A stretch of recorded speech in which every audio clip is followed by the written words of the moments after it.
Welcome back to High Stakes. Elevate your game by subscribing to our channel so you never miss our daily content. For exclusive access to our premium betting picks, join our Patreon. Find the link in the comments section below. Stay ahead with High Stakes.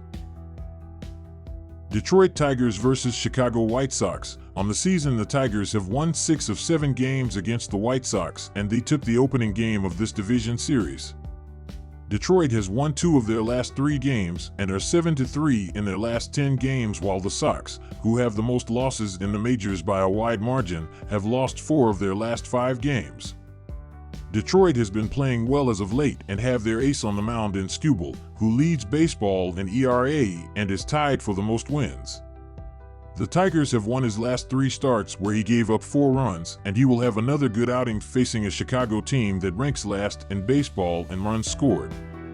Bush has pitched pretty well in his first 3 career starts and will be pretty good in this game. The Tigers will score some runs off Bush and a Chicago bullpen that ranks second to last in bullpen ERA, while the Sox will not do much at the dish. The Tigers will take Game 2 and also win by at least 2 runs, so take the run line to get better odds. Take the Tigers and the run line at -1.5 runs. The first game of this series went under, and even with a low total of 7.5 runs, that is the pick I am leaning towards in Game 2. The White Sox rank last in the majors in runs scored, only scored 2 runs in Game 1, and have only totaled 12 runs in their last 5 games, with 6 coming in the lone win in that span. They will struggle to score again facing Skubal, who leads the majors in ERA, has only given up a total of 4 runs in his last 3 starts, and tossed 6 scoreless innings in his only start against Chicago this season. The Tigers do not have a dynamic lineup, and they will also not do too much at the dish facing rookie Bush, who has pitched well in 3 starts and only gave up 1 run in his last 1. This division encounter will be a low-scoring affair, so the under is the pick.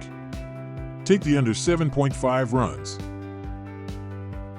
Arizona Diamondbacks versus Boston Red Sox. The Red Sox have excelled at Fenway recently, winning 2 of their previous 3 series and scoring 5 runs or more in 3 straight.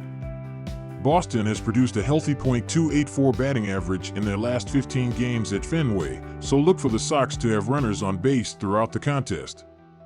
Boston ranks second in the league in slugging percentage, so look for them to add to their total with the long ball. Arizona hurlers have struggled on the road recently, producing a 4.77 ERA in their prior 10 games. The Sox took 2 of 3 from the Diamondbacks during their 3-game set in Arizona last season. The Red Sox pitching staff limited the Diamondbacks to 2 runs or less in 2 of 3. Gallen has struggled on the road in 2024, producing a bloated 4.69 ERA with a 1.46 whip. He has been ineffective recently, going winless and generating a 5.51 ERA in his prior 3 games.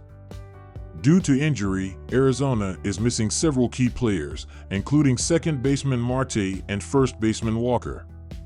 The stats and trends strongly support a Saturday home victory for the Red Sox. Take Boston.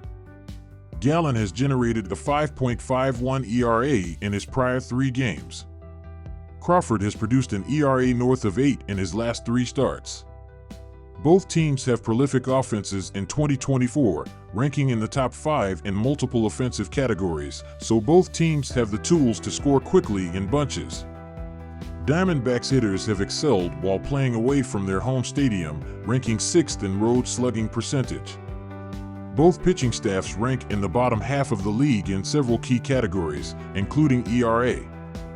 Diamondbacks hurlers have struggled away from their home stadium, ranking 22nd in the league in ERA with 4.49. The Red Sox pitching staff has produced a lofty 4.36 ERA at home this year, ranking them 25th in the league. They have generated a 5.52 ERA in their prior 10 games at Fenway. Red Sox pitchers have given up 4 runs or more to their opponents in 6 straight in front of the home crowd.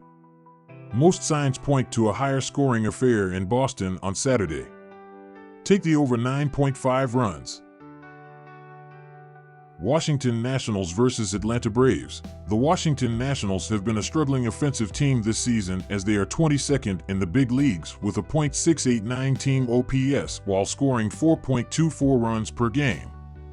The Nats know how to put pressure on as they are best in MLB with 176 stolen bases while being caught 62 times. Second baseman Luis Garcia is hitting well as he has a .796 OPS with 15 home runs, 63 RBIs, 48 runs scored, and 20 steals on 23 tries. The Atlanta Braves have been a middling offensive team as they're currently 13th in the majors with a .721 team OPS while averaging 4.28 runs per game thus far. Atlanta has been able to swing for a lot of power as they are 4th in the bigs with 167 total home runs right now.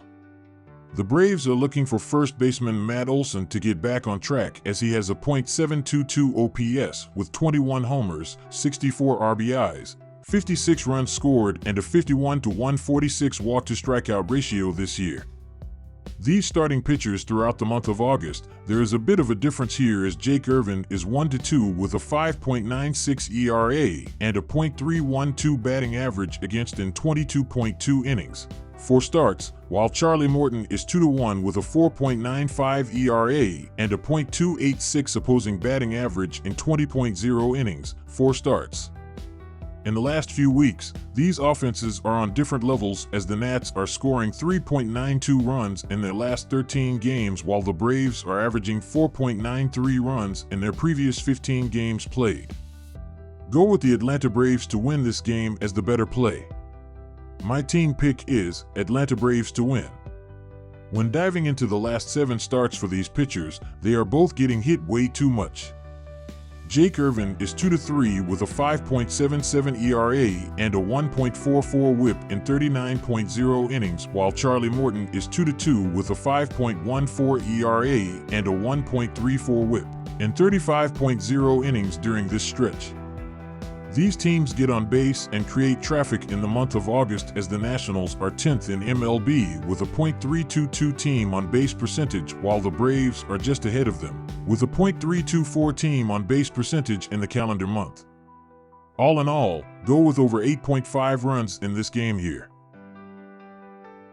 New York Mets versus San Diego Padres. When looking at how these pitchers have been doing in the last 7 games, David Peterson is 4-1 with a 2.45 ERA and a 1.26 WHIP in 40.1 innings, while Michael King is 5-1 with a 2.16 ERA and a 0.94 WHIP in 41.2 innings during that stretch.